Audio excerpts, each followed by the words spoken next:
Donc aujourd'hui, entreprendre, ça pourrait se rapprocher plus de ça en fait. Repérer un problème, proposer une solution simple, très simple, mais alors il ne faut vraiment pas que ça dure plus d'1 semaine à faire, sinon ça y est, on commence déjà à faire des choses un peu compliquées. Et on itère jusqu'à trouver la bonne expérience.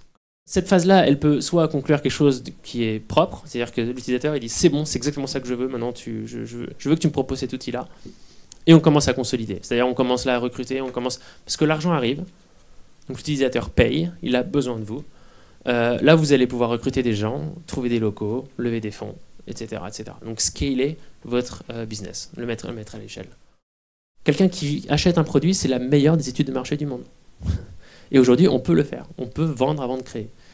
Et ça change tout. Ça change tout. En gain de temps et en gain d'argent, c'est un changement de paradigme, justement, qui est juste énorme. Pourquoi je parle de passion? C'est que souvent, les entrepreneurs qui gagnent, qui réussissent dans le business, ça, je l'ai beaucoup observé, notamment à The Family et dans la vallée, c'est ceux qui aiment le process, ceux qui aiment faire les choses, ceux qui exécutent tous les jours, du matin au soir, sans forcément attendre un résultat. Donc voilà le petit écosystème que je crée. Et je m'amuse en fait, je m'amuse. Maintenant j'ai une vision globale du milieu. Et tout ça, ça part d'où? Ça part de ma passion. Point. Je suis généralement une passion, alors pas toujours, mais si vous avez une passion dans une niche, c'est encore mieux. Il y a tellement d'opportunités quand c'est une niche. Le marché, il est très petit, mais ultra engagé. Et ce partage d'expérience est totalement bénéfique pour moi. Et c'est marrant parce que c'est un peu ce qui s'est passé chez moi. Quand j'étais à The Family, j'étais non-stop avec des entrepreneurs qui me partageaient leur expérience.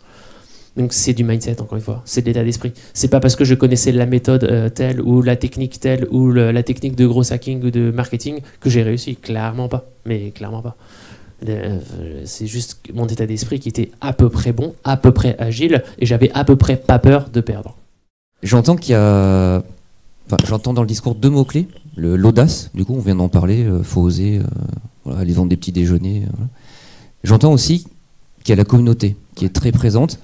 Est-ce que tu dirais que l'événement là, de Biarritz, tu aurais pu le faire 5 ans avant sans avoir monté tout l'écosystème qui t'a permis d'avoir certainement une communauté super large et donc de diffuser cet événement tryhard là?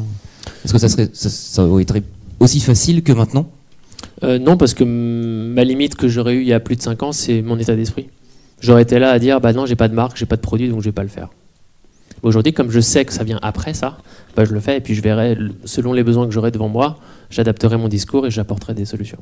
Bonjour. Bonsoir. Je voudrais savoir, je suis persuadée que tu as plein d'idées tous les jours, de nouvelles idées que tu essayes. Je voudrais savoir, est-ce que tu peux estimer le pourcentage d'idées qui réussit sur le nombre d'idées lancées, testées?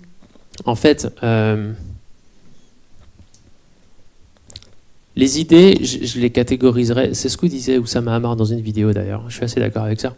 Il les catégorise en 2 parties. Il y a les bonnes idées et les mauvaises idées, d'accord? Et l'opportunité entrepreneuriale, c'est l'intersection des deux.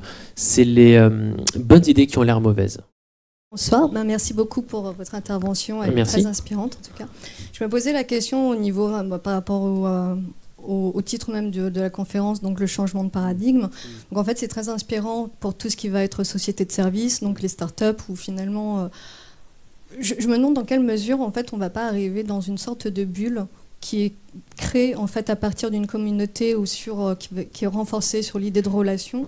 Mais finalement, comment fait-on pour les autres entreprises qui ne sont pas de l'ancien monde, mais en fait les entreprises qui créent réellement des choses? Comment on change de mindset?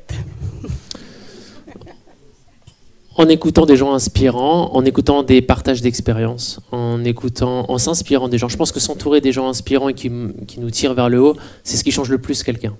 Ce qui change le plus les gens sont les gens.